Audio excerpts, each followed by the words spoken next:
अस्सलामुअलैकुम वीवर्स। आज मैं अरबी मसाले वाली बनाने लगी। अरबी को छोटा चॉप करके रख लिया। ये टमाटर है मेरे पास एक बड़ा साइज़ का, और 3 हरी मिर्चें, लाल मिर्चें, हल्दी, नमक हस्बे जायका, और लहसुन। यहाँ पे लहसुन और प्याज को फ्राई कर रही हूँ मैं।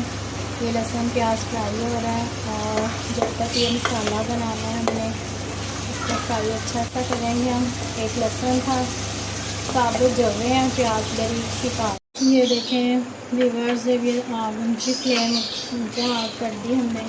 अब इस मसाले पे ऐसे मैश करेंगे, टमाटर लहसुन सब कुछ मैश अच्छा सा हो जाएगा। इसको भूनेंगे अच्छा सा, अभी को अच्छे से हम फ्राई करेंगे, इसकी लेयर्स ख़त्म हो जाए। और 10 मिनट तक फ्राई इसको ऐसे करेंगे, ऑयल भी ऊपर आ जाएगा। फिर आपने जितनी ग्रेवी रखनी है उतना थोड़ा सा पानी डालकर इसको 15 मिनट के लिए